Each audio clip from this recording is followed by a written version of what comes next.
12 tribus wana ba parti na bango apesi susu Caleb camarade na ye parce que ba prometa ke pa Moïse yo pesu zwa mabele ya ngoyo ba pesa ke penini mabele na ye siko promesse pesa kanyo promesse za nyo promesse za nyo ya ngwana tango Joseph za ko mabele na ye merci mama ani ndenge osili ko ba promesse o promettre mutelo kote yo promettre biso ko zi pomete po mo osili ko zwa ye baka ete makamto yokani makama basi tango ko chauffer awa olesa biso pome yango pete okay promesse si balesi bino bozala kaka mayele promesse déjà ya wana promesse epesamaki epai ya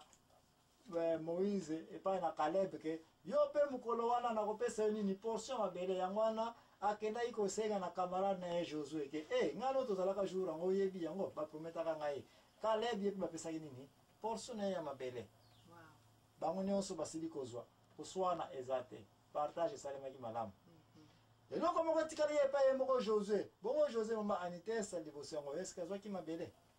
bon Josué ye a se alobaki bapesa ye ka fimwa ndambo ya kaka na pembeni wana donc ya senga bapesa fimwa ndambo mabele na pembeni na banza soki na azokomi kosate merci na ville ya Erez wana tima ya senga kete kati na mabele oyo mwana oyo Ephraim mwana liboso ya Joseph azwi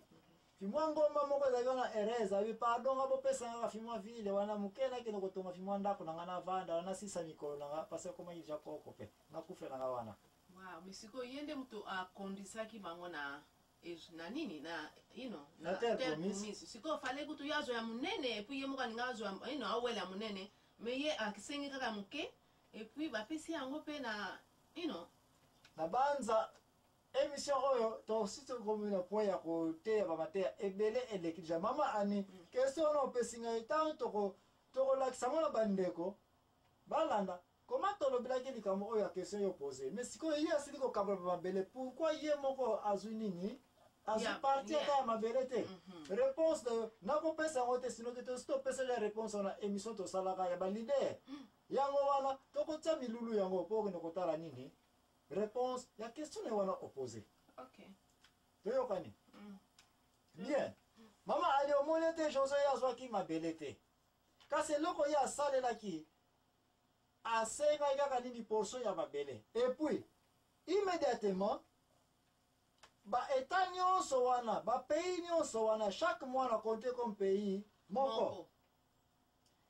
Ephraim yaye, Manasa yaye, Juda yaye, Dan yaye, Simeon yaye, bango nyonso na ba Benjamin yaye, bazwaki sauf banani Balevitiko bana ya Levi merci basali na Nzambe ba pasteur bango bazwaki te mamani rappelez biso raison nini Balevitiko bazwila kite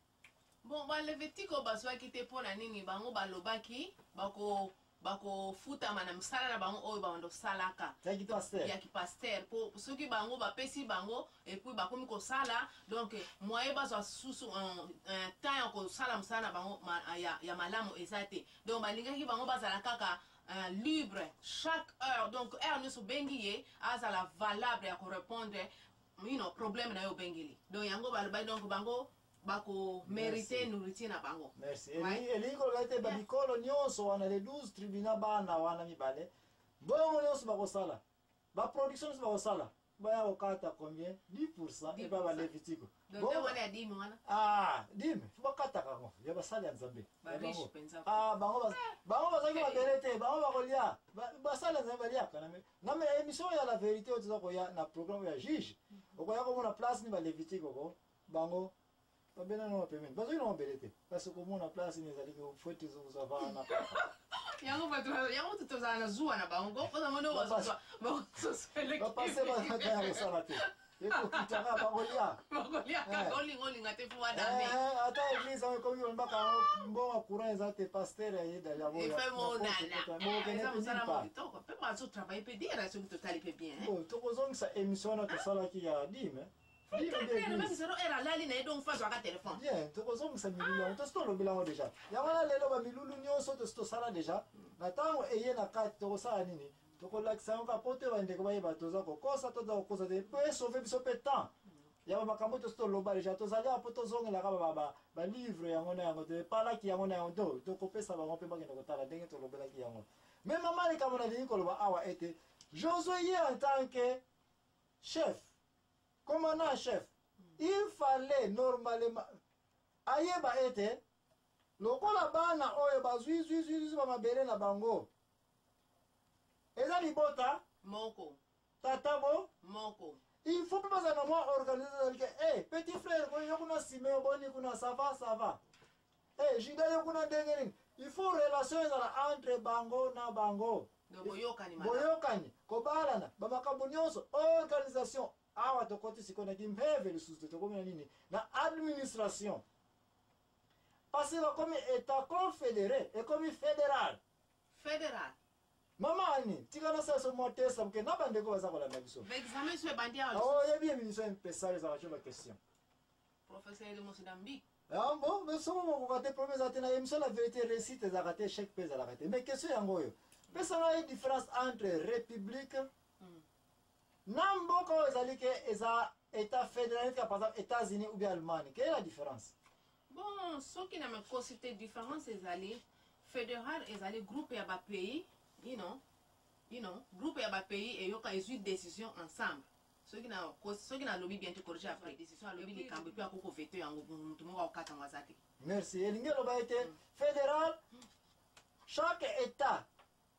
ezala mokonzi nango pe to gouverneur nango mais gouverneur aza na décision finale te na makambo etali état mususu donc etali akipeka makambo etali ya état na ye kaka mais bamakambo na ye na suka conclusion na ifa rapporta na nani na président to na roi to na mutu aza na nini en chef ya kocontrôler bango nyonso wana c'est comme ça oyo wake États-Unis d'Amérique état ya Florida ekoki kozwa badécision yango ça va mais soki ekomi ke ekoki kotouche baétat mosusu baétat ekomi Washington na kocontrôler bango nyonso yango nomona États-Unis Israël fallait ezala mpe États-Unis d'Israël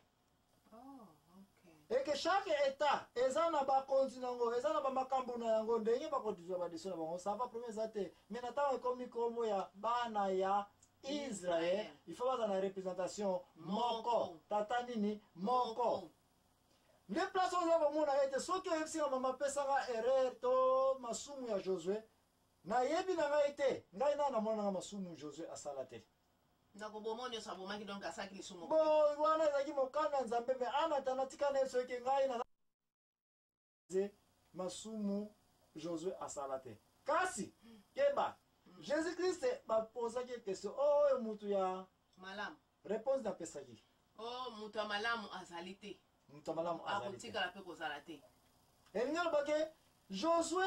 na yebi nanga masumu asala te kasi nakoyi mpe kokalifie te ke aza mutu ya mabe te to mutu ya masumu te likambo ifo ezala kaka mutu nyonso mabele oyo fo etikaka kusumuka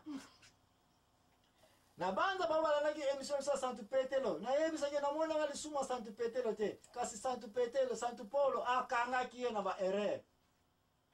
amonanaki na injustice ngai mpe nalobaki na bino 0-0 lelo oyo naza mpe kobenga débat efongwana na oyo nyonso alingi ne kodiscute adiscute na ye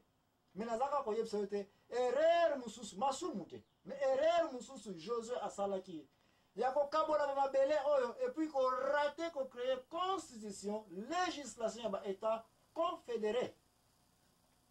donc ye asalaki yango te asalaki yango te sino ke asengeli bopesaka mwa ville ona epuis bato na bato bokende koorganize pourvu ke mokanda oyo ya nini ya bibilia